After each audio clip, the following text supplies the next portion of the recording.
আগে আসলে কাজ হইতে। এক দুই তিন চার এক দুই তিন চার চাই সময় চাই যৌক্তিক সময় চাই এর বাংলায় বৈষম্যের ঠাঁই নাই চার বাংলায় বৈষম্যের ঠাঁই নাই চাই সময় চাই যৌক্তিক সময় চাই 24-এর বাংলায় আমরা কেন 2 মাস সবাই পাই 6 মাস আমরা কেন 2 মাস আবু সাইদের বাংলায় বৈষম্যের ঠাঁই নাই মুগ্ধর বাংলায় বৈষম্যের ঠাঁই নাই বৈষম্যের ঠাঁই নাই 1 2 3 4 20 মাস সবাই পাই 6 মাস আমরা কেন কে অপোনেন্ট মনে করতেছে কিন্তু আমরা তো অপোনেন্ট না আমরা পিএসসির অবিডিয়েন্ট আমরা তো আর এআই না আমরা তো চ্যাট জিপিটি না যে ওনারা কোশ্চেন করবে আর আমরা সাথে সাথে উত্তর দিয়ে দিব আমাদের এই দেশ বিদেশের সিলেবাস বোঝার জন্য তো আমাদের সময় দরকার এই সময়টা আমাদের দেন আমাদের মানসিক অত্যাচার না করে আমাদের সময় দেন আমরা পড়াশোনা করে পরীক্ষা দিতে চাই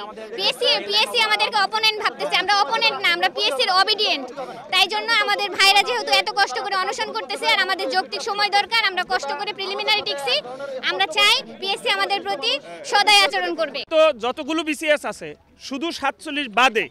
প্রিলিমিনারি ফলাফলের পরে 6 থেকে 16 মাস সময় দিয়েছে আর আমাদের প্রিলিমিনারি ফলাফলের পরে মাত্র 60 দিন সময় দিয়েছে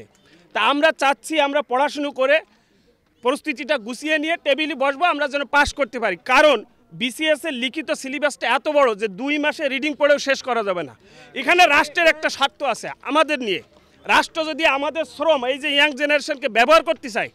তাহলে আমাদের যদি একটু 2টা মাস সময় দেয় এখানে আমাদের 4-5টা বিসিএস এখন চলমান আছে 44 45 46 48 49 এই 5টা বিসিএস থেকে 4-5 হাজার পোলাপান বেরিয়ে যাবে এমনি আমরা যারা এই প্রিলিমিনারি পরীক্ষা দিয়ে পাশ করে বসে আছি 10,644 জন এখান থেকে যদি 4-5 হাজার পোলাপান বেরিয়ে যায় তাহলে আর থাকবে 5,000 মতো এখানে আমরা যদি পড়াশুনো করে পরীক্ষায় বসতে পারি তাহলে এই 5,000 পোলাপান সবাই পাস করবে সেক্ষেত্রে আমরা সবাই কোনো না কোনো চাকরি পেয়ে যাব তাহলে আমরা দ্বিতীয় চাকরির জন্য আবার দৌড়দৌড়ি করবো না তাহলে আমাদের যে ইয়াং জেনারেশন আছে এদের এই যে শ্রমটা ব্যবহার করতে পারবে আমরা আজকে ডেমোগ্রাফিক ডিভিডেন্ড নিয়ে বড় বড় কথা বলি কিন্তু ডেমোগ্রাফিক ডিভিডেন্ডের যে ব্যবহারের যে প্রসেস যে ইমপ্লিমেন্ট করার যে পদ্ধতি এইগুলো নিয়ে কেউ আলোচনা করে না শুধু আমরা কনফারেন্স করি আমাদের পকেটে টাকা ঢোকানোর জন্য কিন্তু এই ইয়াং জেনারেশন ব্যবহার করতে হবে কি করে সেগুলোকে এক্সারসাইজ মূলত এটা একটা যৌক্তিক সময়ের জন্য আমরা এখানে এসেছি